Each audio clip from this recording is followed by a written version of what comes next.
Para bapak rahimahullah, ya, alhamdulillah ya kita Allah panjangkan umur kita yang bisa memasuki lagi bulan suci Ramadan. Ya, yang si bulan ini Pak sudah kita minta-minta agar kita bisa memasuki bulan ini bahkan dari 2 bulan sebelumnya.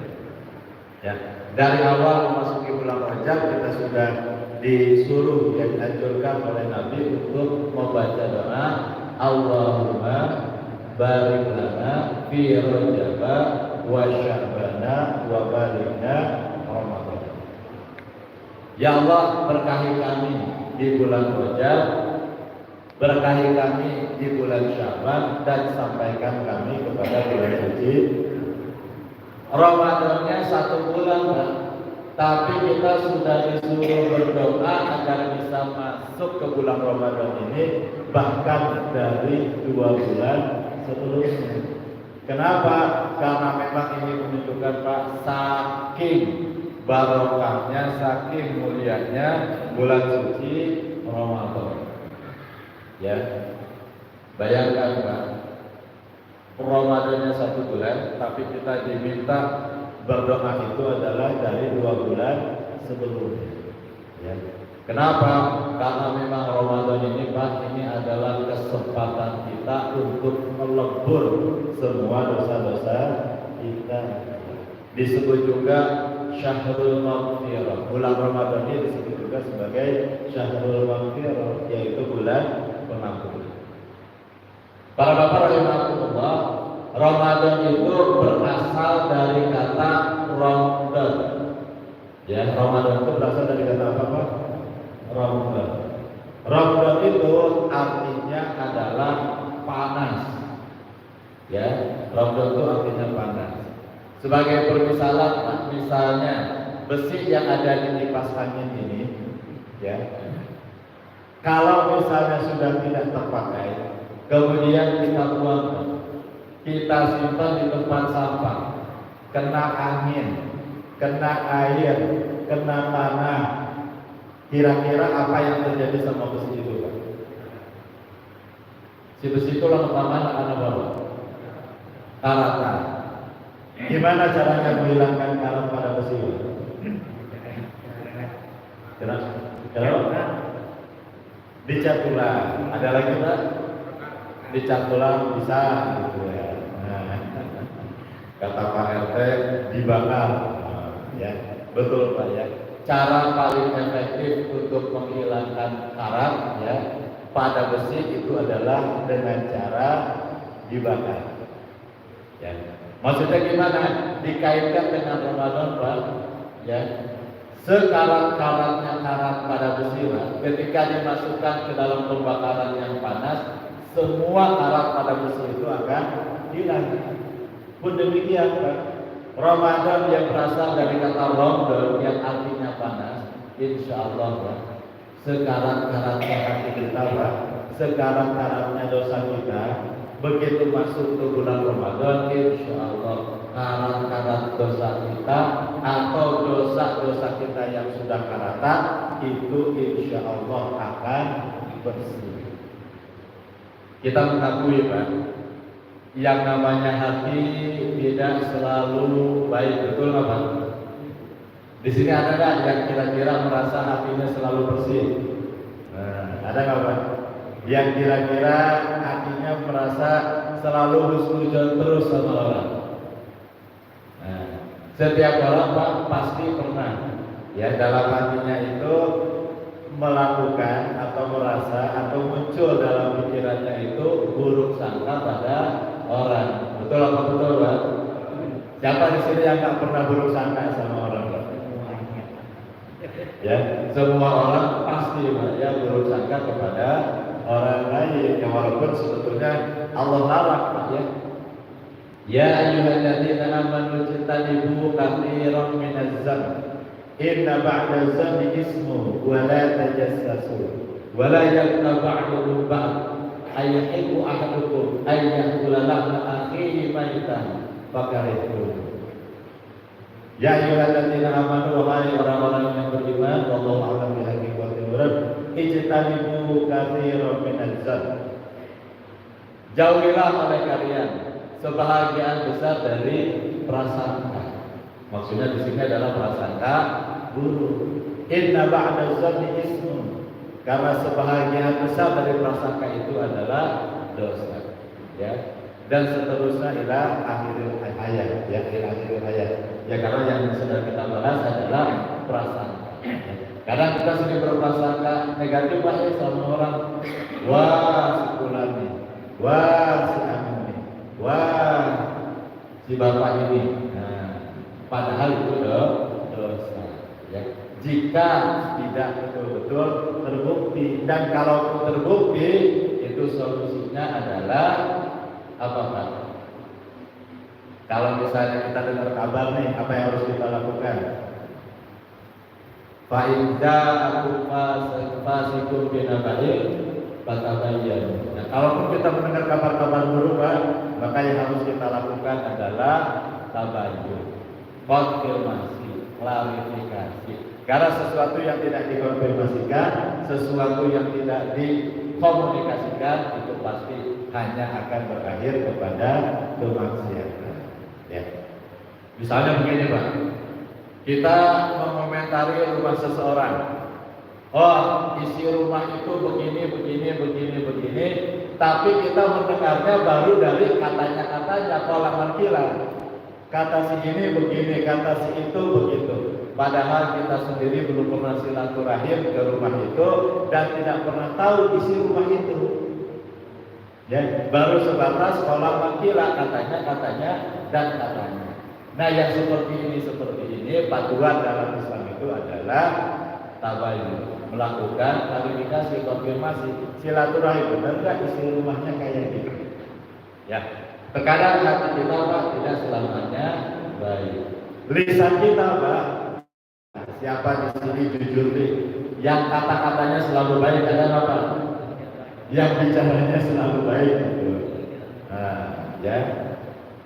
Walaupun dalam hadis ada tuntunannya kalau hak au liyasmut. Berkatalah yang baik atau diam. Tapi jujur Pak, kira-kira perkataan kita selalu baik enggak Pak? Bu? Perkataan ibu selalu baik enggak Bu? Ya, di sini siapa orangnya yang tidak pernah menggibah orang lain? Di sini siapa yang tidak pernah ngomongin orang lain? Ya, terkadang kalau kita kumpul-kumpul aja asiknya ngapain Pak? Ya biasanya gitu. Ya berapa ya? Kadang-kadang kan asiknya kita gitu yang ngomongin orang lain seperti itu. Ya, yang padahal itu semua masuk ke dalam ghibah. Ya, ghibah itu para bapak, para ibu, ya. Kalau sekedar ingin puas-puasan diri kita, membuka kejelekan orang lain, membuka aib orang lain, membuka kekurangan orang lain, nah itu ya yang Allah janjikan nanti di akhirat hukumannya akan diminta makan bangkai saudara kita sendiri. Ya. Nah, kecuali kita membicarakan orang lain itu satu untuk membantunya. Dua, untuk mencari solusi penyelesaian dalam sebuah permasalahan. Nah itu boleh. Si fulan tahu kan itu kok kakinya sakit ini. Nah gimana kalau misalnya kita bantu nih kasih obat ini, misalnya kasih herbal ini, atau kita bantu saranin ke sini, berobat ke sini. Nah itu boleh. Jadi membicarakan orang lain untuk membantunya itu boleh. Tapi kalau sekedar untuk puas-puasan jelek-jelekin, tahu nggak? Wah, itu tangannya begini, iya itu jadi kamu dekat-dekat nah. Untuk sekedar jelek-jelekin, nah itu tidak boleh. Ya, ini jujur kita Pak, pasti setiap kita itu ya sering atau bukan sering ya terkadang berbicara atau mengatakan hal-hal yang tidak baik.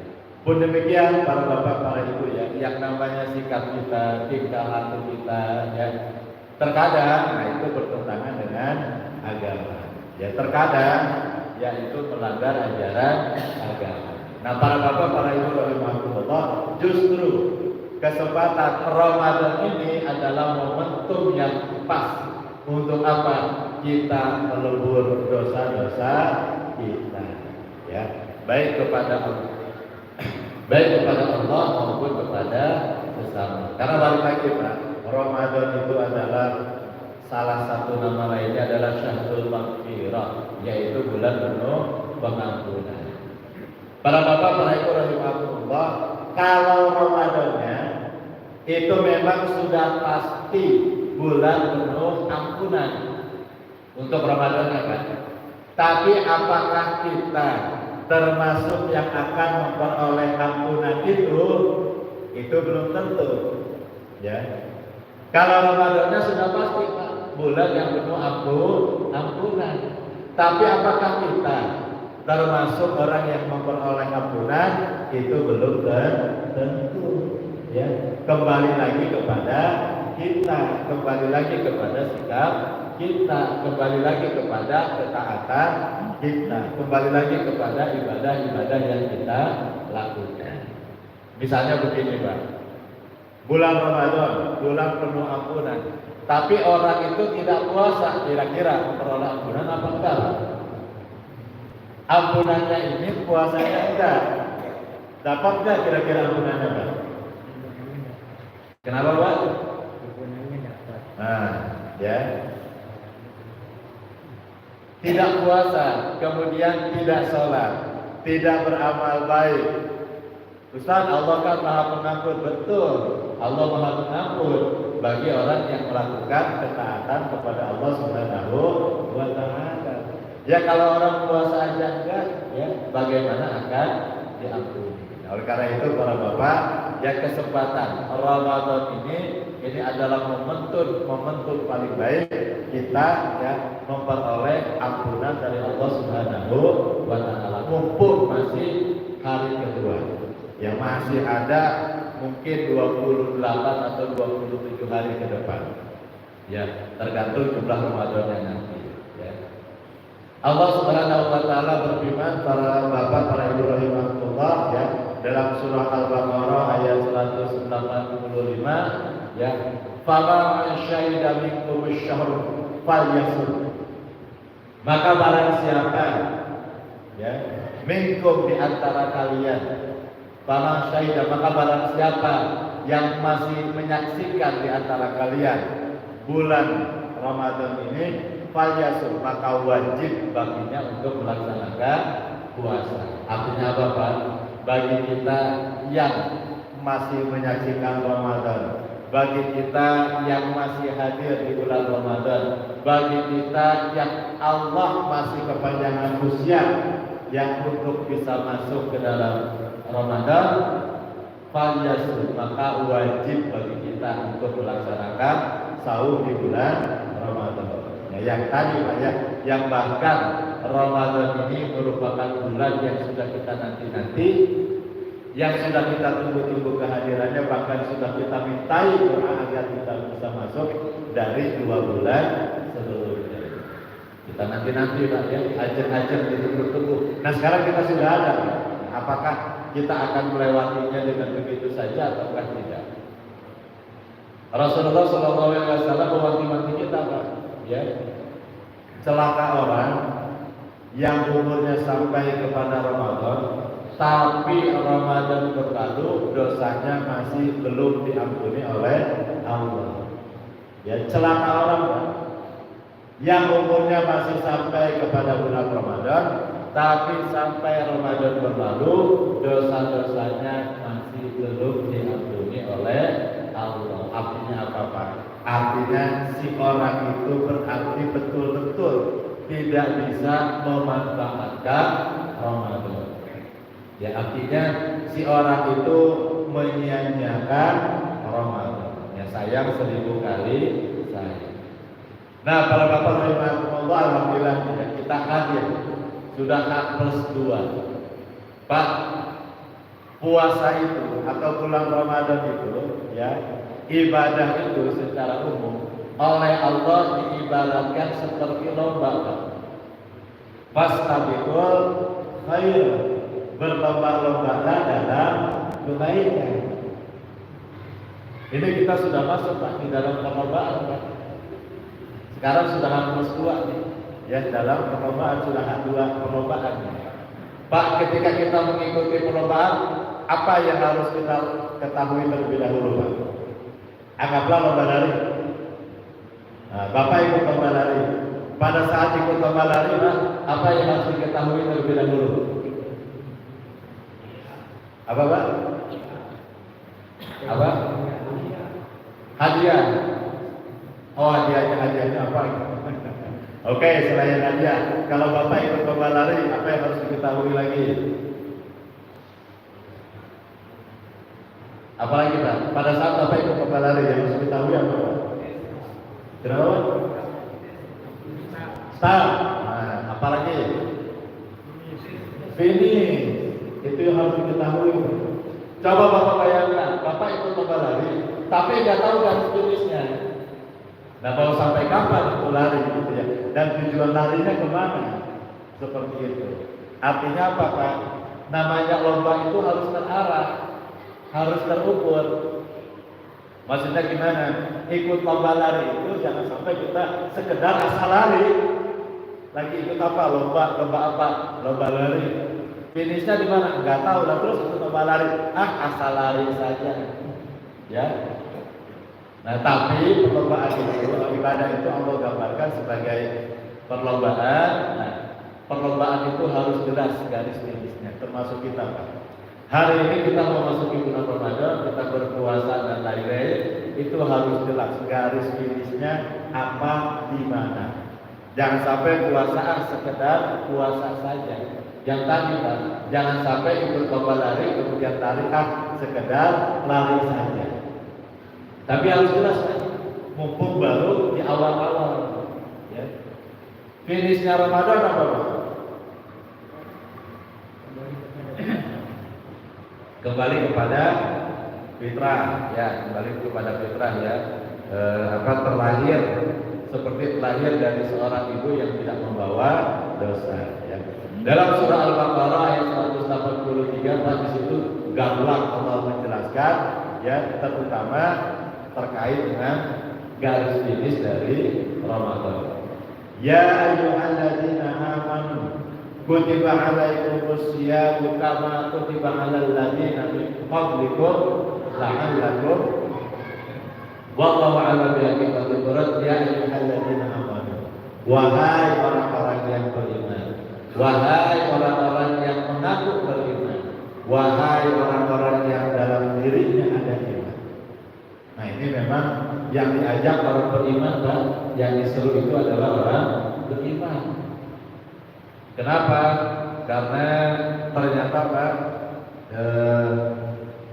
kemarin Al-Fakir isi kuliah subuh di Masjid Nurul Iman, ya, Alam Tirta, jam-jam ke atas sedikit.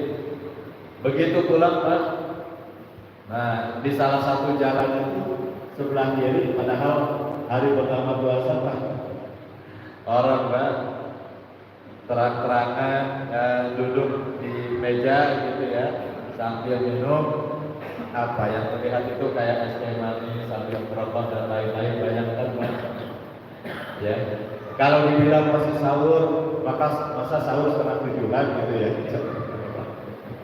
Sahur apa jam segitu? Itu jelas-jelas di pinggir jalan, ya, di Jalan Cagak luar sana, setelah super kiri ada Jalan Cagak, dari arah sana sebelah kiri, Masya Allah, ya. Terang-terangan, Pak, di pinggir jalan, gitu ya. Oh, mungkin non muslim, ya, kalaupun misalnya non muslim seharusnya menghormati bulan Ramadan, ya, jangan terlalu terang-terangan di depan umum, gitu ya. Kemudian hari Jumat yang lalu, ya, Al-Fakir salat Jumat di Masjid Imam Mahdi dekat Istiqlal sana, saf paling depan, kemudian berdiri paling pinggir jendela, gitu ya. Iqamah sudah dikumandangkan, sudah mulai pada berdiri melihat ke kiri ke arah jalan. Kadang itu menjadi keprihatinan kita bersama, ya. Supir-supir angkot tetap bawa angkot, kemudian para bapak yang membonceng istrinya, gitu ya. Oh, mungkin non muslim mungkin, tapi laki-laki yang budi juga membonceng perempuan yang pakai kerudung, kayaknya sih dia muslim. yang diboncengnya bertelur. Artinya apa? Ini menjadi keprihatinan kita bersama tentang kondisi umat saat ini. Ya, ternyata mempertahankan iman itu luar biasa berat Pak, untuk kondisi saat ini.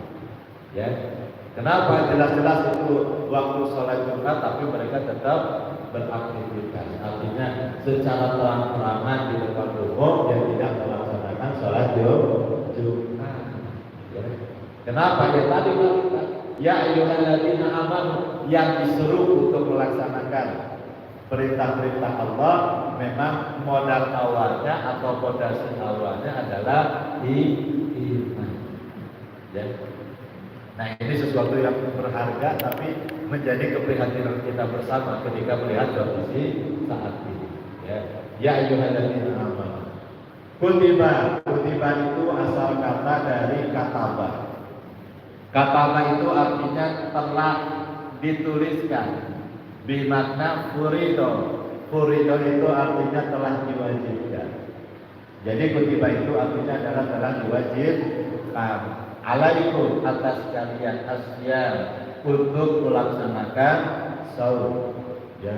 Kama sebagaimana kutiba telah diwajibkan alal ladzina min qablikum, atas orang-orang sebelum kalian. Ya karena apa Pak? Karena memang puasa ini Pak juga diwajibkan kepada orang-orang, sudah diwajibkan kepada umat sebelum umat Nabi Muhammad Sallallahu Alaihi Wasallam. Tapi Pak, yang harus selalu kita pegang adalah semua ibadah, semua ajaran yang kita laksanakan sekarang itu semata-mata adalah ajarannya Rasulullah Sallallahu Alaihi Wasallam. Bukan ajaran yang sebelumnya. Misalnya nih tadi dijelaskan, sebelum kepada Nabi Muhammad, kepada umat Nabi Muhammad juga puasa ini telah diwajibkan.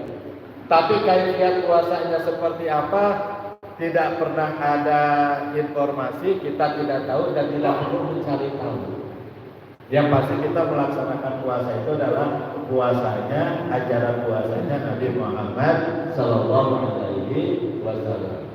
Sebagaimana kita melaksanakan sholat, kita hanya mengikuti sholatnya Rasulullah Sallallahu Alaihi Wasallam. Sallu kama ra'aitumuni usolli. Sholatlah kalian sebagaimana kalian melihat aku sholat.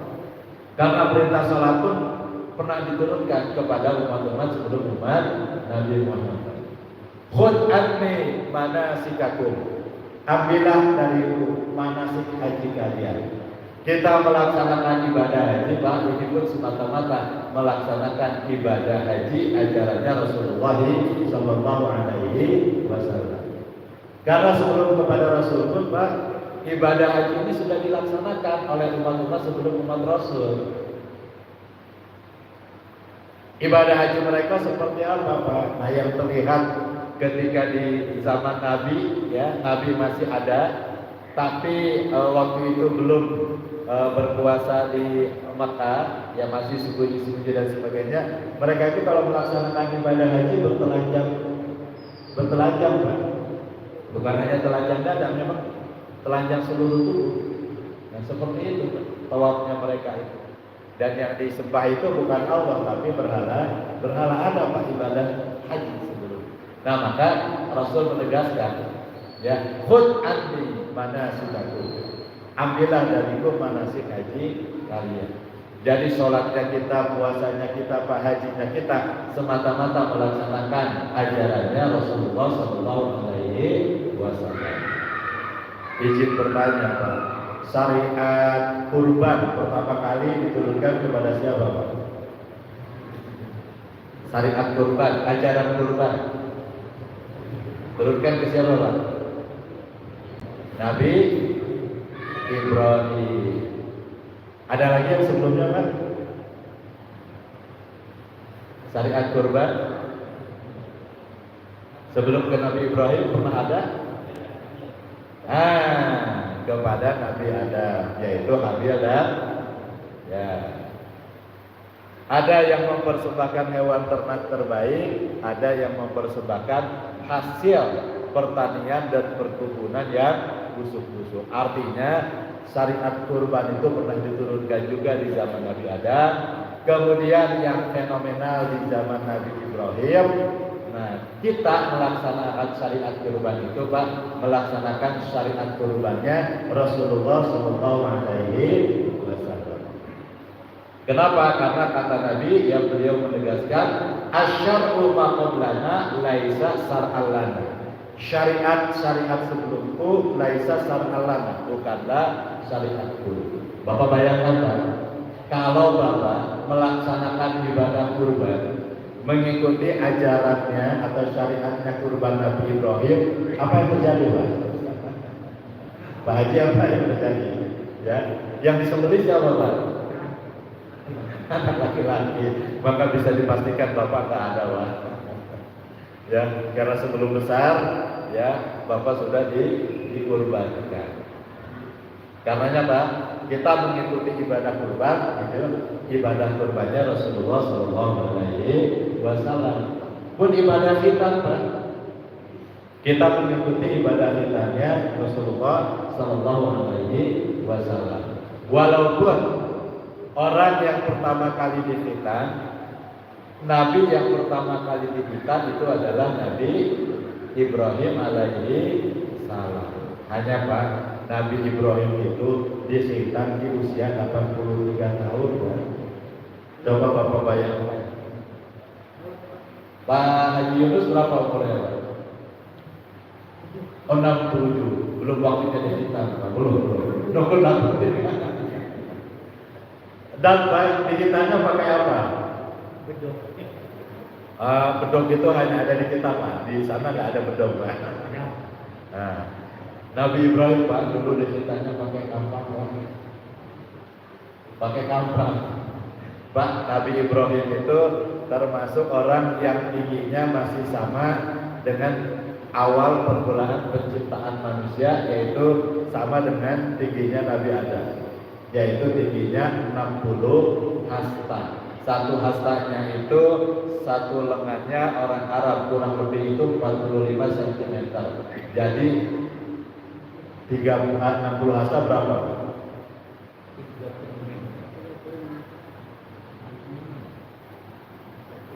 4,5 meter kali 60. Itu kurang lebih, Pak, 27,5 meter. Segimana gambarannya? Kalau para bapak main ke kebun raya, di sana ada museum zoologi, ada apa, Pak? Yang gede. Nah, kerangka paus, di situ ada tulisan 29 meter. Nah, kurangi 1,5 meter, itulah tinggi kita. Itulah tinggi penciptaan awal manusia. Ya, Nabi Adam itu diciptakan setinggi itu, Pak. Dan kita, Pak, di akhiratnya, pada saat Israel mencabut nyawa kita, dicabut dari badan yang ini, kita dimasukkan ke badan akhirat yang tingginya tadi, ya, 60 hasta. Jadi manusia di akhirat itu kembali ke penciptaan awalnya untuk tingginya, yaitu 60 hasta. Ya. Kalau zaman sekarang, Pak, orang tingginya masih 60 hasta, kira-kira apa yang terjadi? Ciper kira-kira cukup buat berapa orang, Pak? Ya. Kalau tinggi orang masih 60 hasta, ciper paling buat 2 orang gitu ya, atau buat sekeluarga kali ya. Ya 60 hasta, 27 meter, 27,5 meter. Mungkin plastik ini hanya segede kakinya, Pak, ya. Telapak kakinya mungkin segede ini, ya. Dengan kekuasaan Allah, akhirnya karena planet buminya tidak melebar, maka ukuran manusianya yang diperkecil, mengecil sampai kemudian seukuran umat Nabi Muhammad Sallallahu Alaihi Wasallam, ya sekitar kita ini. Agar apa? Agar planet buminya tetap cukup dihuni oleh sekarang jumlah manusia itu kurang lebih 8 miliar. Yang 25% di dalamnya atau 2 miliar yaitu adalah umat Islam. Jadi hari ini, Pak, umat Islam itu merupakan umat terbesar di dunia. Ya, penganut agama terbesar di dunia.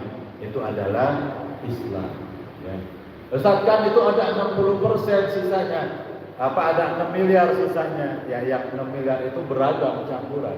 Tapi 2 miliar ini sendiri. Artinya hari ini planet bumi ini ya, pemeluk agama terbesarnya itu adalah Islam. Balik lagi Pak ke zaman Nabi Ibrahim, Bapak bayangkan. Ya, di usia 83 tahun Pak baru dikhitan. Artinya kalau Bapak dikhitan mengikuti ajaran khitannya Nabi Ibrahim, maka nunggu berapa tahun? Mungkin sampai wafat itu tidak sempat dikhitan. Karenanya Pak, kita mengikuti ajaran khitan pun ajaran khitannya Rasulullah Muhammad Sallallahu Alaihi Wasallam. Ya. Kama kutiba 'alal ladzina min qablikum la'allakum tattaqun, agar kalian bertakwa. Ini Pak, garis finish Ramadan yang harus kita ketahui dari awal. Mumpung kita masih di awal, ibarat lomba lari, mumpung kita baru mulai lari, baru jongkok nih. Ya, kita harus sudah tahu di awal. Finishnya itu di sana. Jadi finish kita itu adalah takwa. Ya, karena betul Pak, tidak semua orang beriman itu bertakwa. Karenanya salah satu hikmah dari puasa adalah agar orang beriman itu tidak hanya beriman, tetapi juga bertakwa. Emang ada orang yang beriman tapi tidak bertakwa? Kira-kira ada nggak Pak? Orang beriman tapi tidak bertakwa. Adakah kira-kira Pak? Banyak ya.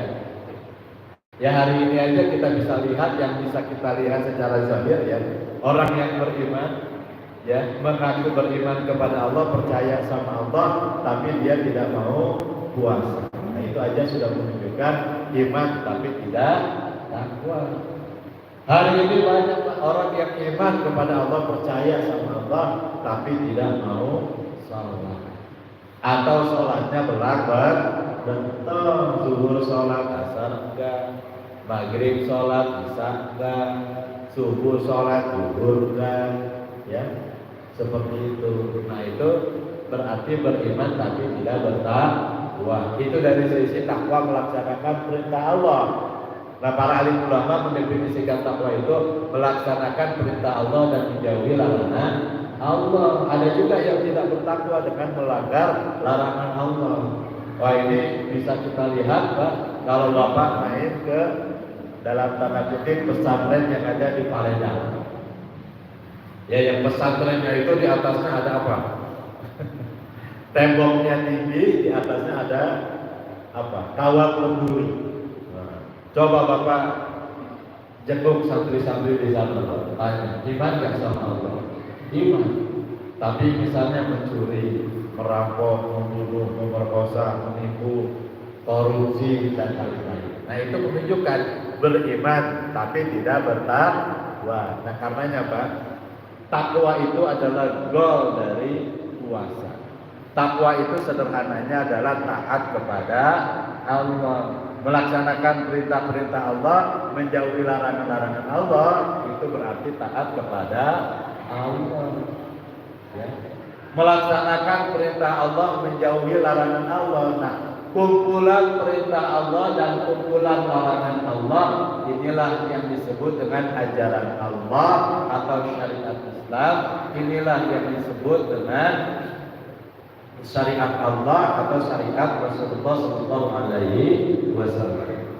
Jadi syariat Islam itu sederhananya adalah kumpulan perintah Allah dan kumpulan larangan Allah. Ya, orang yang bertakwa itu adalah orang yang mau melaksanakan ajaran Islam dalam seluruh bidang kehidupan. Jadi goalnya itu agar makin bertambah ketaatan kita kepada Allah. Para bapak, para ibu rahimakumullah, ya. Di Ramadan ini adalah momentum kita meningkatkan ketaatan kita kepada Allah. Tadi melaksanakan perintah Allah, menjauhi larangan Allah. Yang tentunya ketika melaksanakan perintah Allah dan menjauhi larangan Allah itu tidak di posisi seperti kita prasmanan. Kalau prasmanan gimana Pak? Yang suka diambil, yang tidak suka apakah gitu? Atau para bapak mah semuanya dicicipin? biar biar apa, nyobain semua gitu ya, sedikit-sedikit diambil ya. Artinya apa Pak? Bahwa taat kepada Allah itu adalah loyalitas kepada Allah tanpa batas, tanpa tapi, tanpa nanti. Ya, jadi loyalitas kepada Allah ya, tanpa batas, tanpa tapi, dan tanpa nanti. Itulah yang disebut dengan taat. Ya. Taat dalam bidang apa? Dalam seluruh bidang kehidupan, dalam seluruh ajaran Islam. Nah, itu yang disebut dengan taat. Ya. Ada ajaran Islam yang mengatur hubungan manusia dengan Allah Subhanahu wa Ta'ala dalam masalah akidah dan ibadah. Izin bertanya Pak, Al-Fatihah ayat 2 bunyinya gimana Pak? Al-Fatihah ayat 2. Nah, walaupun di sini terjadi khilaf ya, perbedaan di kalangan alim ulama, tapi yang jumhur basmalah itu masuk ke Al-Fatihah. Jadi basmalah itu ayat pertama. Berarti ayat keduanya adalah segala puji bagi Allah, Rabb, Tuhan, penguasa jagat raya, penguasa alam semesta. Ya. Sekarang Pak, alam bawah sadar Bapak, pikiran bawah sadar Bapak, ketika ada yang bertanya penguasa pantai selatan siapa Pak?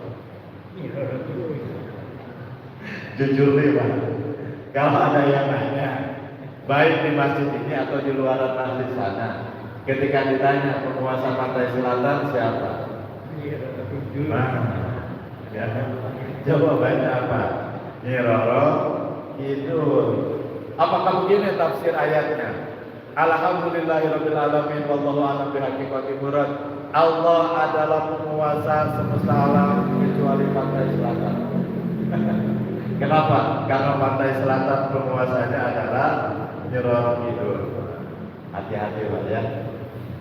Pantai selatan, pantai utara, pantai timur, pantai barat, penguasanya adalah Allah Subhanahu wa Ta'ala.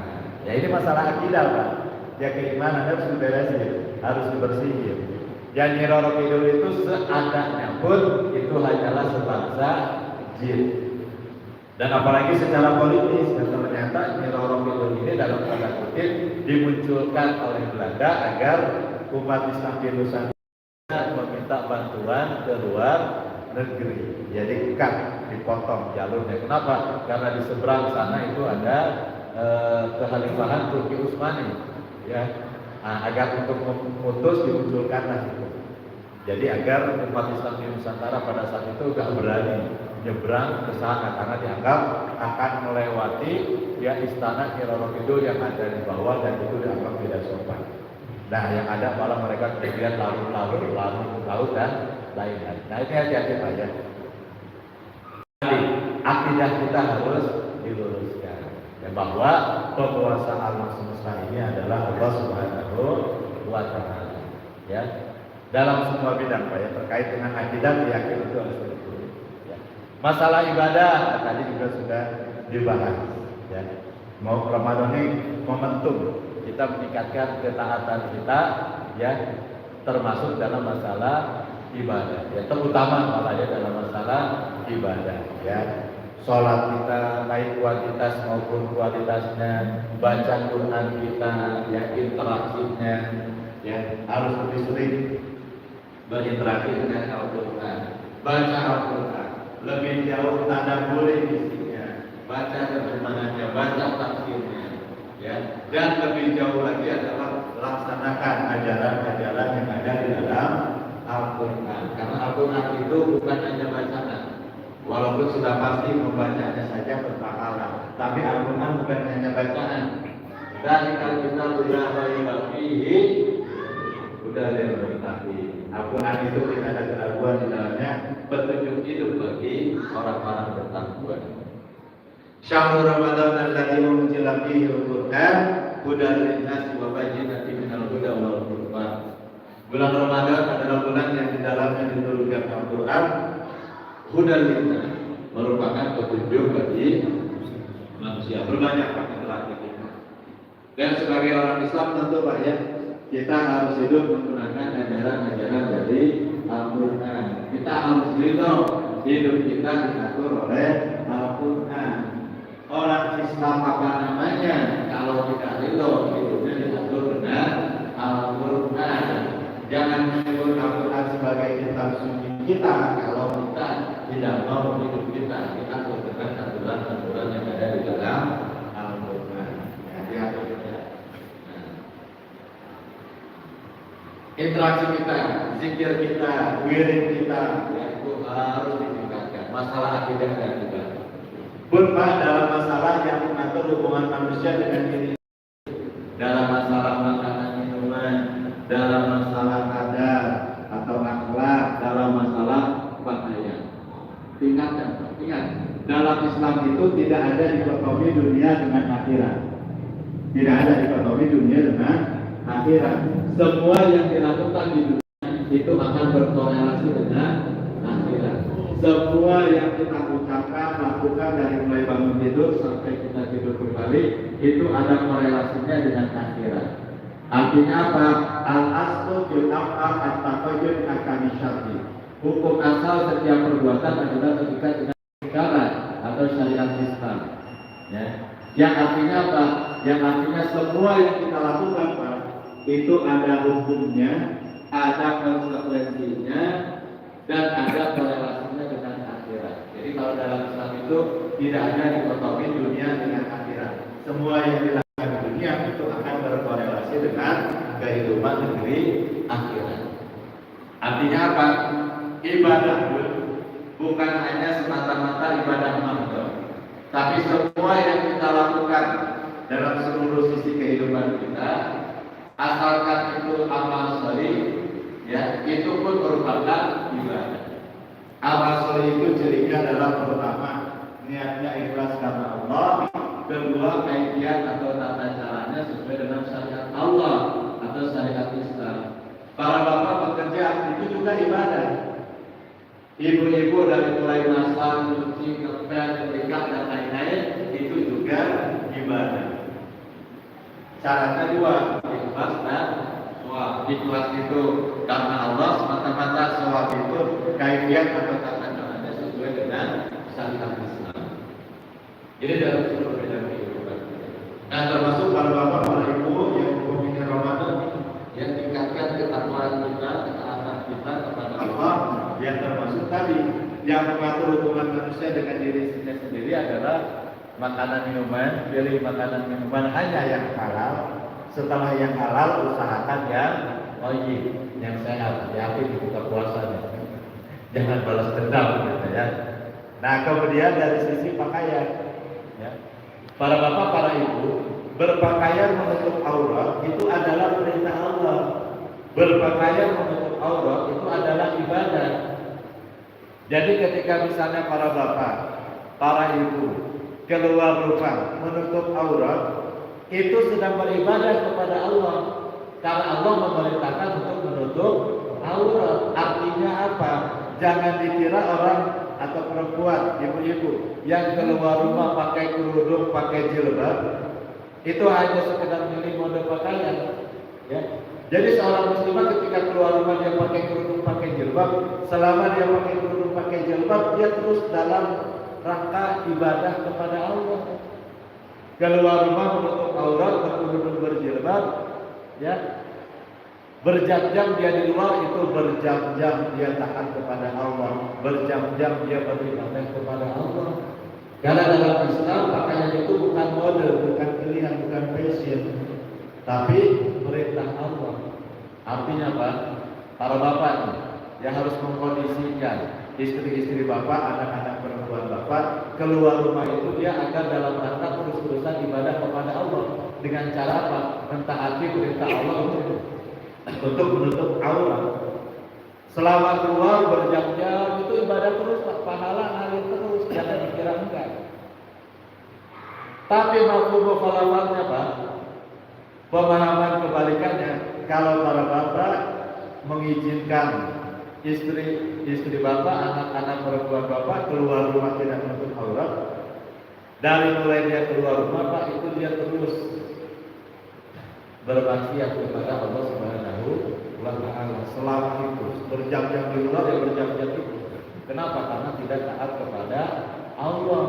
Dan bagi para bapak ya ketika istri dan anak perempuan itu tidak menutup aurat, yang berdosa bukan mereka, tapi para bapak juga berdosa.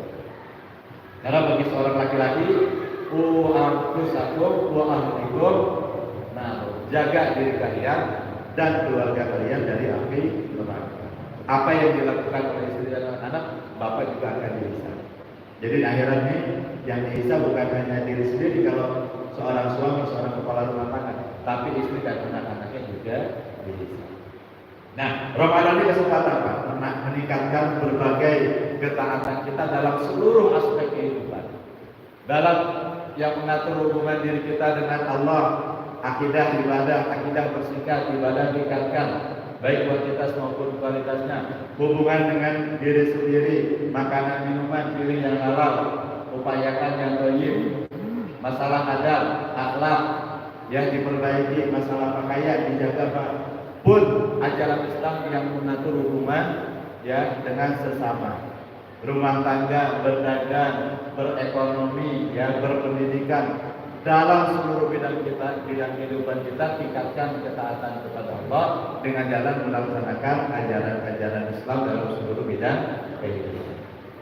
Dan setiap yang Bapak lakukan ketika ikhlas karena Allah dan sesuai dengan syariat Islam itu bernilai ibadah. Wallahu